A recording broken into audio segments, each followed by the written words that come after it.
This is the Magnite facelift. It's out in the market now, and of course it sports a slightly updated look, but the big changes are on the inside. I'll get to that in a bit, but for now, let's take a look at what's different about the front end of the Magnite. Of course, it looks a little bit more elegant than the outgoing model. I like the dark finish on the grille.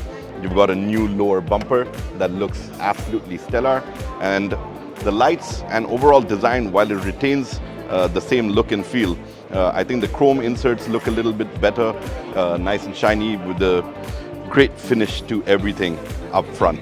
As we move along with the Magnite, you can see that a lot of attention to detail has been paid to give it a slightly more premium look. This one is the bold new shade, and it's in a dual tone color, so you get a blacked out roof, and of course this really neat orange color. The wheels, again, I think there's no change in size, but what you do get is R16 alloys with a nice finish on them as well. 195/60 R16 is the tire size that you get on the Magnite, and of course, to bring out that entire sporty appeal, you do get the body cladding and all that going for you. No changes over there either, but the badge is definitely looking a little more elegant than what it was before. And overall, I think that the package is very neat. You know, there is a substantial crowd out here with people checking out the vehicle, but I'm just going to make my way around and get to the close side. So, you know, when you take a look at the body, you can see that a lot of attention to detail has been paid. You do get roof rails on top, which is again a nice added touch. It is a C SUV at the end of the day, so it's sold as a nice compact SUV.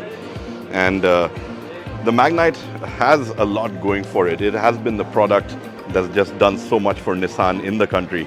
And you know, moving around to the rear, you can see that the tail lights have been enhanced, looks much better. And even the finish at the back with a nice chrome strip again brings out that sense of elegance that you would want associated with a nice compact SUV. The rear bumper has been changed too. So the lower portion, again, giving it a more sporty look, sort of giving a little bit more attention to detail to the overall rear, and it does look really nice. So I think that from a design perspective, yes, it's not too different when you first take a look at it compared to the predecessor, but coming to the details, they've done a lot to bring out that sense of premiumness, give it a touch of class, and really give it an excellent fit and finish.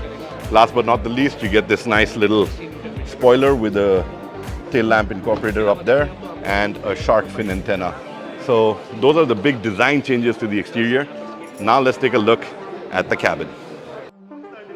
So take a look at the cabin over here, and this is where the serious changes happened with the new Magnite. So with the older version, we were talking about it having very bland, dark interiors. Yes, the plastics were great, but you know, very dark and very bland. Now that they've gone for this dual tone look, you've got leatherette just about everywhere, you know, on the door panels, you've got it across the center console all the way down. Looks really good, and the seats are better contoured and finished in this dual tone color finish as well. That gives it a sense of premiumness. Once you get inside and you get your hands on the steering, you've got nice leatherette on the steering as well. Nissan's calling this the 360-degree leatherette approach, where everything that you touch and feel or see has got leather on it. So the driver gets a nice digital display over here. You've got a large touchscreen interface for all your infotainment needs and your connectivity needs. And of course, you've got your wireless charging pad down here. AC controls, again, made very easy. This is the automatic version. So again, just pointing that out to you. So anyways, I mean, we're talking about the interiors over here. It's a great finish. I think that the elements been used are more upmarket. The cabin looks great. And we're also talking about it getting a host of connectivity features as well as safety features. Now, the Magnite gets 6 airbags as standard on the package, and it has a total of over 40 safety features on board, which is really up the game. But when it comes to convenience, as I've talked about, the fact that it looks great, you've got cubby holes everywhere, you've got a nice armrest that's got space in it, and you also get a cooled glove box. So that's again a very handy bit over there. Last but not the least, the Magnite also comes with a nice sound system on board. So you've got great music that can be cranked out of these speakers. So that's just a quick look at the interiors and what you get with it. Of course, Nissan has addressed the fact that you need a more upmarket look, judging by what you get with all the competition. And the Magnite has definitely improved on that front. Look at the back seat. The Magnite has a rather spacious seat, and as you can see, they've actually done up the materials. You've got a better fit and finish happening even back here. Rear AC vents are part of the package. Down here you've got a USB Type-C charging port. And of course, with the doors, if you remember the earlier version, it was very plasticky. But over here they've done a nice finish and you get a nice leatherette insert as well.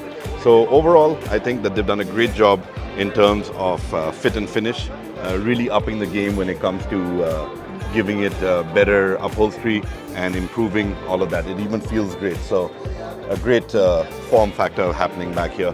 There is a nice center armrest with cup holders as well. So that's your added bit of convenience that you do get with the Magnite when you're seated at the back. One of the big features of the Magnite has always been the fact that it's a very practical little SUV, and you do get a reasonable sized boot on board. With the new one, that remains unchanged. You've got a very nice boot. As you can see, you can actually get a couple of large suitcases in here very easily. Yes, it's a bit of a step, but at the same time, it has freed up a lot of space. You get a nice parcel tray, and if you want, remove that, and you can actually stack up luggage a little more. You don't want to block your rear view, but people do that, which is why I'm mentioning it. But up to the parcel tray and down, you actually get a very nice boot. You can get a lot of luggage in there. Plus the seats flip down if you need to get additional boot space, and it's just two of you going out on a nice long road trip. When it comes to the engine options on the Magnite, they continue to be the exact same on the predecessor as what the new one gets over here. So there is a naturally aspirated version, but you also get the 1-liter turbo version that delivers about 99 PS of power and close to about 160 Newton meters of torque. Transmission options include a manual, a CVT, and an AMT. So I can tell you that Nissan does one of the best CVTs in the business, and paired with the turbo engine, we're talking about pretty decent performance. I mean, 100 horsepower for something that's built light and nice. It really powers up great. If you've driven the older one, you know what I'm talking about. But I will be getting my hands on this as well to be talking about the Magnite and how it drives very soon. So stay tuned to the channel because I will bring out a drive video as well. As far as mileage is concerned, when it comes to the turbo version, the manual delivers about 20 kilometers to the liter according to ARAI tests, and the CVT does about 17.1 kilometers to the liter based on ARAI tests. Well, on that note, that's just a quick wrap up on what the new Magnite is all about. Of course, we're talking about some serious changes, big upgrades to the interior, a ton of new features on board, and the best part is that the pricing has been kept pretty much the same. So it starts at the same 5.99 lakh starting price and goes all the way up to about 11.5 lakhs. There's a host of new variants out there, and you get a ton of new safety features as well.